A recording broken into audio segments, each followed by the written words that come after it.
അസ്സലാമു അലൈക്കും വറഹ്മത്തുള്ളാ. വളരെ സങ്കടപ്പെട്ട ഒരു വീഡിയോ ആയിട്ടാണ് ഞാൻ ഇന്ന് വന്നിട്ടുള്ളത്.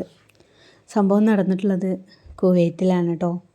മക്കയിൽ പിതാവിൻ്റെ കബറടക്കം പൂർത്തിയാക്കി മടങ്ങുന്നതിനിടെ വാഹനാപകടത്തിൽ മകൻ മരിച്ചു എന്നുള്ളതാണ്.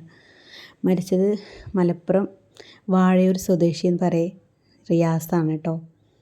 ഭാര്യയും 3 മക്കളും ചെറിയ പരിക്കുകളോടെ രക്ഷപ്പെട്ടു എന്നുള്ളതാണ്. ഹജ്ജിനിടയിൽ കാണാതായ മരണപ്പെട്ട പിതാവിൻ്റെ കബറടക്കത്തിന് എത്തിയതായിരുന്നു എന്നുള്ളതാണ്. ഒരുപാട് സങ്കടം തോന്നി ഈ ഒരു വാർത്ത കേട്ടപ്പോൾ. അപ്പോൾ ഇതിനെക്കുറിച്ച് ഒരാൾ എഴുതിയ കുറച്ച് വാക്കുകളുണ്ട്, അത് ഞാൻ ഈ ഒരു വീഡിയോയിൽ പറയാണ്. ചില മരണങ്ങൾ ഇങ്ങനെയാണ്. ഇന്നലെ ഉച്ച മുതൽ കൂടെയുണ്ടായിരുന്നു റിയാസ്. ഉപ്പയുടെ മരണാനന്തര കർമ്മങ്ങൾ ചെയ്യാൻ കുവൈത്തിൽ നിന്ന് 3 മക്കളും ഭാര്യയും അനുജൻ സൽമാനും ഭാര്യയും മക്കളുമാണ് മക്കയിലെത്തിയത്. ഹജ്ജിന് ഉപ്പയും ഉമ്മയും എത്തിയിരുന്നു. അറഫ സംഗമത്തിന് ശേഷം ഉപ്പയെ കാണാതെയായി. മീനായിൽ വെച്ച് കാണാമായിരിക്കും, കണ്ടില്ല. കൂട്ടം തെറ്റി. എങ്കിലും ഗ്രൂപ്പുകളുടെ കൂടെ ഉണ്ടാകും. ഹജ്ജിൻ്റെ കർമ്മങ്ങൾ പൂർത്തിയാക്കി റൂമിൽ തിരിച്ചു എത്തുമെന്ന് പ്രതീക്ഷിച്ച് നിൽക്കുകയായിരുന്നു അവർ. പക്ഷെ ദിവസങ്ങൾ മാസങ്ങൾ നീണ്ടുപോയി. ഉപ്പയെക്കുറിച്ച് ഒരു വിവരവുമില്ല. കൂടെ ഹജ്ജിനെത്തിയ ഭാര്യയും മറ്റു നിറകണ്ണുകളോടെ തിരിച്ചുപോയി. റിയാസും തിരിച്ചുപോയി. റിയാസും സൽമാനും നിരന്തരം വാട്സപ്പിൽ ബന്ധപ്പെട്ടുകൊണ്ടേയിരിക്കും. കുവൈത്തിൽ നിന്ന് ഉപ്പയെ അന്വേഷിച്ച് 2 തവണ മക്കൾ എത്തി. DNA ടെസ്റ്റിനുള്ള കാര്യങ്ങളെല്ലാം ചെയ്ത് നിരാശയോടെ വീണ്ടും മടങ്ങുകയായിരുന്നു. ഒരു ദിവസം ഒരു വാർത്ത ലഭിച്ചു. ഇന്ത്യൻ എംബസിയിൽ നിന്ന് നിങ്ങൾ പെട്ടെന്ന് വരണമെന്ന് പറഞ്ഞിട്ടായിരുന്നു. ഉപ്പയുടെ മയ്യത്ത് കിട്ടിയിട്ടുണ്ട്, പെട്ടെന്ന് മക്കയിലെത്തണമെന്ന് പറഞ്ഞിട്ടായിരുന്നു. വിവരം ലഭിച്ച ഉടനെ എനിക്കും വിവരം ലഭിച്ചു. ഞാൻ മുഹസിൻ